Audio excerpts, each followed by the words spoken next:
মিথ্যা বলা মহাপাপ, কিন্তু নিজের মাকে কিছু সময় মিথ্যা বলি, আবার নিজের বউকেও মিথ্যা বলি। এই মিথ্যাটা একটি কারণে বলি, সেটা হলো মাকে খুশি করার জন্য বউয়ের কিছু কথা বানিয়ে বলি যাতে মা খুশি হয়, এবং বউকে আবার খুশি করার জন্য মার কিছু কথা বানিয়ে বলি যাতে মা খুশি হয়। মা এবং বউ দুজনের একে অপরকে খুশি রাখার জন্য এই যে আমি মিথ্যা বলি, এটা জায়েজ হবে কিনা? ভাইরা আমার, সরাসরি মিথ্যা বলবেন না, একটু ঘুরায় ফিরায় বলবেন। আর যদি মা এবং বউয়ের সাথে দা কুমড়া সম্পর্ক থাকে, ইউক্রেন রাশিয়া যুদ্ধের মতো যুদ্ধ লেগে থাকে, তাহলে সেক্ষেত্রে আপনি যদি এমন কোন কথা বলেন যেই কথাটা বললে মা এবং বউয়ের মধ্যে সম্পর্ক ভালো হবে, যেমন কথার কথা মাকে বললেন, মা তোমার বৌমা তো তোমার অনেক প্রশংসা করে, আসলে হয়তো হালকা পাতলা করে, আপনি একটু অনেক বলে দিলেন। আবার একই কথা বউকে বললেন, না মা তো তোমারে উপর দিয়ে যাই বলুক না কেন পিছনে তোমারে ভালো বলে মাশাআল্লাহ, তাহলে তাদের মধ্যে দূরত্বটা কমবে। দুজন মুসলমানের মধ্যে মীমাংসা করবার জন্য, অর্থাৎ তাদের মধ্যে দূরত্ব আছে, এই মীমাংসা করবার জন্য যদি কেউ এরকম একটু ঘুরিয়ে বলে একটু, তাহলে সেক্ষেত্রে সেটা নাজায়েজ হবে। কিন্তু বিনা দরকারে ডাহা মিথ্যা কথা বলবেন না। একটা হাদিস আছে বউয়ের সাথে মিথ্যা কথা বলা জায়েজ আছে, এরকম একটা হাদিসে, এরকম একটা রিওয়ায়াতের আলোকে এরকম একটা মাসালা আছে। অনেকে এই কারণে বউয়ের সাথে সারাদিন শুধু মিথ্যা কথা বলে। না ভাই, এটা সেটা না। এখানে বোঝানো হয়েছে আপনি বউয়ের সাথে কোন টাইপের মিথ্যা কথা বলবেন। পামপট্টিমূলক মিথ্যা কথা বলবেন। পামপট্টিমূলক মিথ্যা বলা মানে কি? মানে বউকে বলবেন যে তোমার মতো এরকম রূপবতী, এরকম গুণবতী, এরকম আরেকটা মানুষ আল্লাহর জমিনে নাই। আসলে তো সত্য না এটা, এর চেয়ে আরো সুন্দরী মানুষ থাকতে পারে না, কিন্তু আপনি তারে পাম দিয়ে বললেন যে তোমার মতো এরকম সুন্দরী মেয়ে আর না। এখন মহিলারা এই কথা শুনে গেলে তো আপনার পাম ধরে ফেলবে। তাহলে আপনি পলিসি চেঞ্জ করবেন, খানাটা খেয়ে বলবেন, আহ কি স্বাদ পাইছি, সুবহানাল্লাহ, এত স্বাদের খানা কেউ রাঁধতে পারবে না আমার মনে হয়।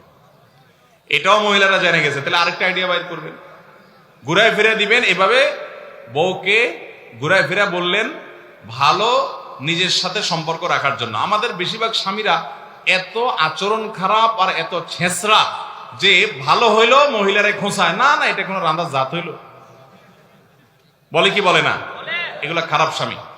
তাহলে ওই রকম মিথ্যা আপনি বললেন স্ত্রীকে যে তুমি চাঁদের চাইতেও উজ্জ্বল। চাঁদের চাইতে কেমনে উজ্জ্বল হয়?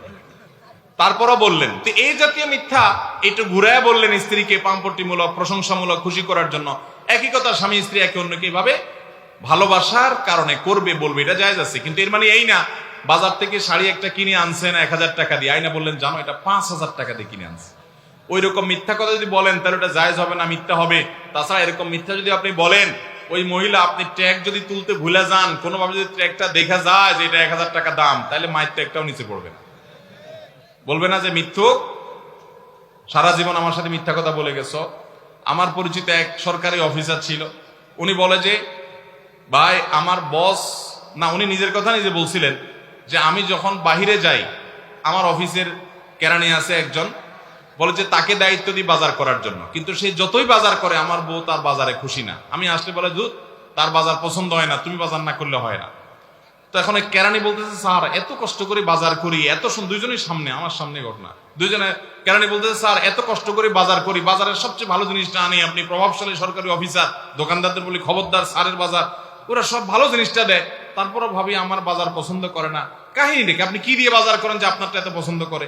আপনার চাইতে তো আমি আর ভালো বাজার করি আমার জানা মতো। তখন ওই স্যার আমার সামনে বলতেছিল, শুনো তুমি এই মহিলা কিভাবে খুশি করবা, আমি গোশত 2 কেজি আনি বলি 1 কেজি, আর মাছ যেটা 2000 দিয়ে কিনে ওটা বলি 1000 টাকা, তুমি তো 2000 টাকা 2000 বলো, 1 কেজিটা 1 কেজি বলো। তো সে 1 কেজি 2 কেজি গোস্ত 1 কেজি দেখে অভ্যস্ত, সে তোমার প্রিয়র 1 কেজি সত্য কথা দেখে কিভাবে খুশি হবে? সে তো মনে করতেছে তুমি কম গোস্ত আনছো, মিথ্যা কথা বলছো। তো এইরকম 2 নাম্বারই করা জায়েজ হবে না, মিথ্যা হারাম।